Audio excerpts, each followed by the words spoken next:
दोस्तों, आज के कहानी का शीर्षक है सोमालिया में एक डाउनडेड ब्लैक हॉक की दुर्घटना ने अमेरिका को क्या सिखाया। कहानी 1993 में हुई मोगादिशु की लड़ाई से प्रेरित है। इस साल मोगादिशु की लड़ाई के लगभग 30 साल हो गए। वियतनाम के बाद से अमेरिकी सेना ने सबसे घातक गोलाबारी का सामना इस युद्ध में किया था। इस घटना ने अंततः अमेरिका को सोमालिया से बाहर कर दिया, जिससे चरमपंथी समूहों के लिए यह एक सुरक्षित आश्रय बन गया। मोगादिशु की लड़ाई कभी भी नहीं होनी चाहिए थी। 1992 के चुनाव में बिल क्लिंटन से हारने के बाद राष्ट्रपति जॉर्ज H.W. के द्वारा उनके अंतिम कृत्यों में से एक था। मोगादिशु, जो सोमालिया की राजधानी है। मोगादिशु की लड़ाई 4 अक्टूबर 1993 को मोगादिशु, सोमालिया में अमेरिकी सेना और सोमाली मिलिशिया लड़ाकों के बीच लड़ी गई। इस लड़ाई के बाद ही सोमालिया में अमेरिकी नेतृत्व वाले सैन्य हस्तक्षेप का अंत हुआ, जो 1992 में शुरू हुआ था। खाद्य सहायता के वितरण की सुरक्षा के लिए अमेरिकी सेना ने सोमालिया में प्रवेश किया था, जिसे स्थानीय उग्रवादियों द्वारा बाधित किया जा रहा था। अमेरिकियों ने फैसला किया कि उन्हें सबसे खतरनाक अपराधी मोहम्मद फराह आइडिड को बेअसर करना होगा।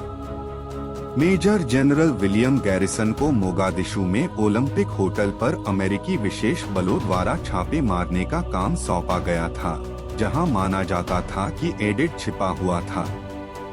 हेलीकॉप्टरों से उतरे एक हमला समूह ने होटल को सुरक्षित कर लिया और 24 कैदियों को ले लिया, हालांकि आइडिड वहां अनुपस्थित था।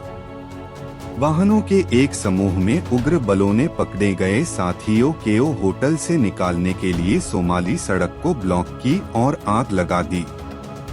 2 ब्लैक हॉक हेलीकॉप्टरों को रॉकेट चालित ग्रेनेडों द्वारा मार गिराया गया था, एक घटना जिसे फिल्म ब्लैक हॉक डाउन 2001 में नाटकीय रूप से दिखाया गया था। हेलीकॉप्टर दुर्घटना स्थलों पर जीवित एयर क्रू को जोखिम में डाल दिया। विशेष बलों के अधिकांश सैनिक पहले दुर्घटना स्थल तक लड़े, लेकिन फिर उन्हें भारी आग के नीचे दबा दिया गया। सैनिक केवल पास के घरों में शरण ले सकते थे और सुबह होने का इंतजार कर सकते थे। कुछ अमेरिकी सैनिक दूसरे दुर्घटना स्थल पर पहुंचे और कुछ समय के लिए सोमाली लड़ाकों से लड़े और मारे गए और हेलीकॉप्टर के पायलट को पकड़ लिया गया। अगली सुबह लगभग 100 वाहनों की एक यूएस और संयुक्त राष्ट्र राहत बल ने पहले दुर्घटना स्थल पर अपनी लड़ाई लड़ी और जीवित बचे लोगों को निकाला। रास्ते में हर कदम पर लड़ाई लड़ी। सोमालियों द्वारा मृत अमेरिकियों के शवों को सड़कों पर घसीटा गया। लड़ाई को अमेरिकी सेना के लिए एक उपद्रव माना गया था और इसने प्रभावी रूप से सोमालिया में अमेरिकी मिशन के अंत को प्रभावित किया, जिसके बाद अमेरिकी राष्ट्रपति बिल क्लिंटन ने सैनिकों को जल्द ही बाहर कर दिया।